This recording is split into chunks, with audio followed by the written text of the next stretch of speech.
Hello, I'm Greg with Primal Rights.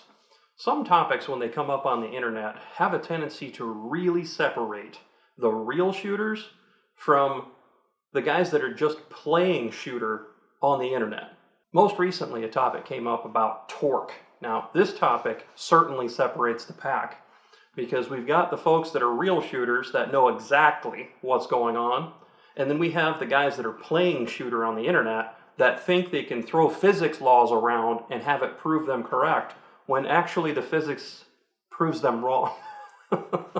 So this aspect of torque, what does it mean to us? Well, we're gyroscopically stabilizing projectiles using a twist in the rifling to bring the projectile up to RPM and allow it to gain stabilization for flight, right? This is all beneficial for exterior ballistics and obvious reasons.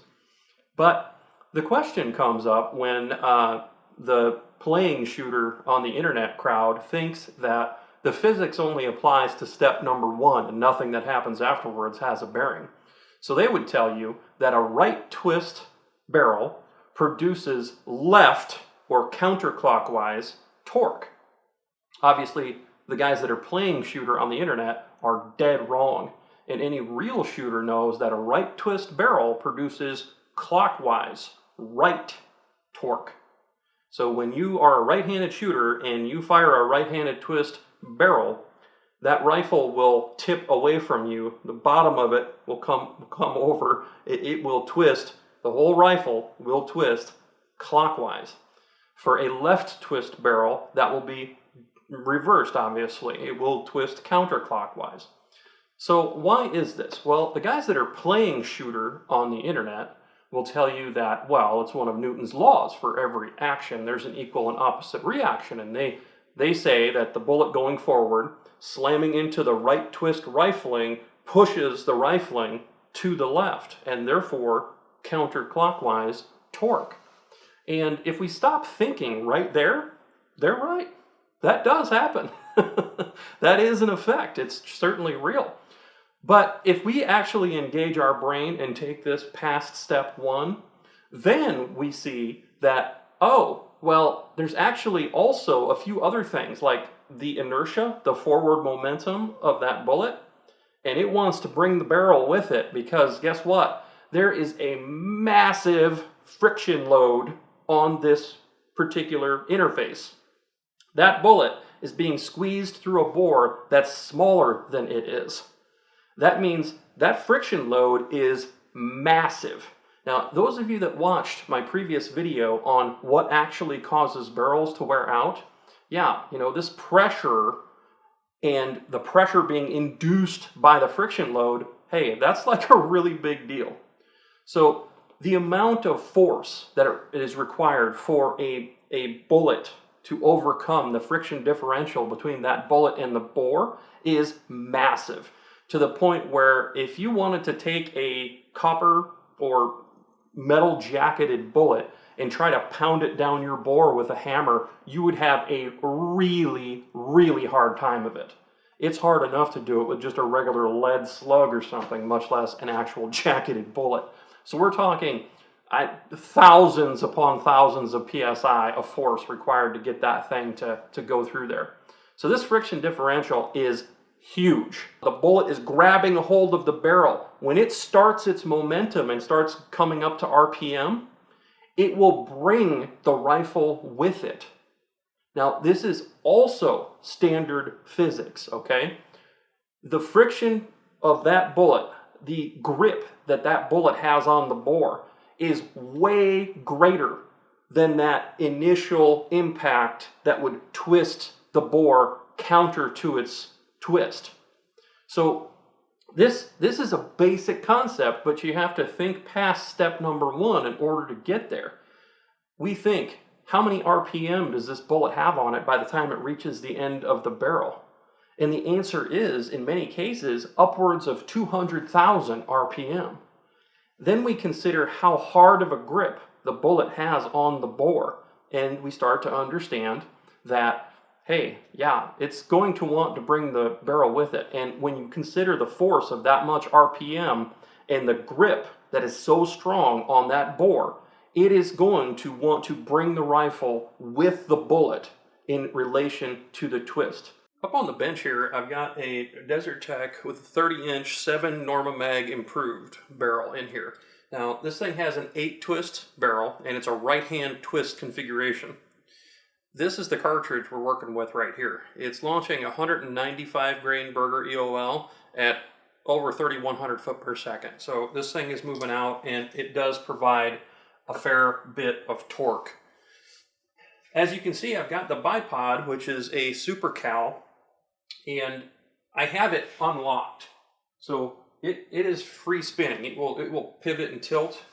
I've got a level mounted to the rail up here, and we're supported in the rear by a single point. We're on the monopod, and I wanted to be on the monopod to make sure that there was nothing interfering with how this rifle is going to move. There you can see the level, and we're just kind of hugging the left line just a little bit there. Now there's going to be a lot of recoil here, but I'm going to free recoil this thing as much as I can. I'm going to try to catch it from falling off the table if necessary. But here we go.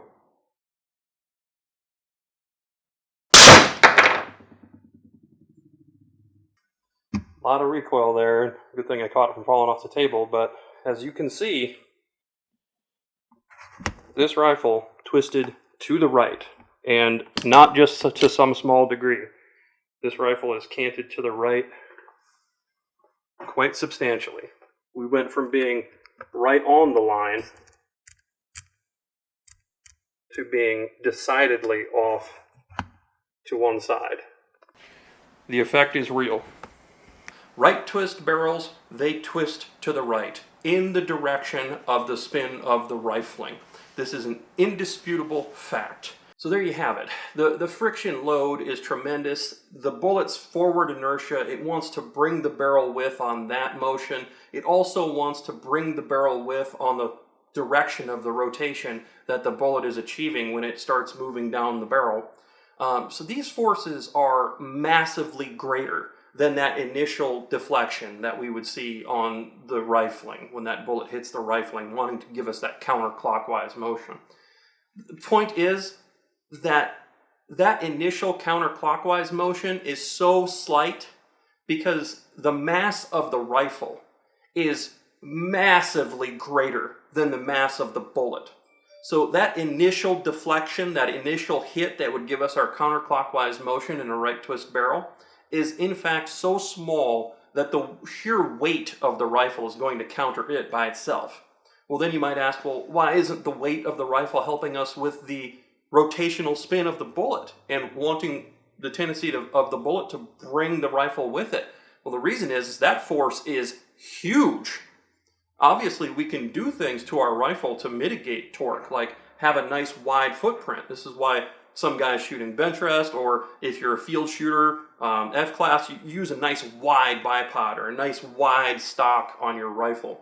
The wider we can get this thing, the more outward we can direct the torque from the center line of bore, and the more stable the rifle is going to be through the recoil impulse. That's going to allow us to drive it much, much easier. So, despite the fact that we can do things to mitigate this torque, the amount of torque that's there is a sheer function of the diameter of your bullet, the weight of your bullet, and the twist rate in your rifle.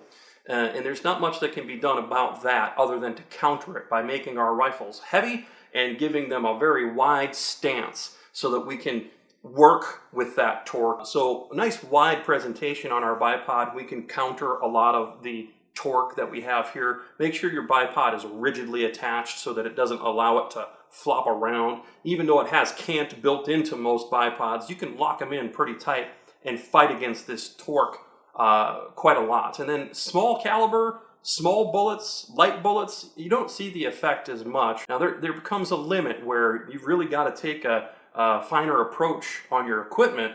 Say if you're shooting a 50 BMG or even a 338 Lapua, there's enough torque there with the weights of bullets that we're shooting to where you can really feel this. And so a nice wide stance and concentrate on driving that rifle properly through the recoil impulse, and you can counter this torque.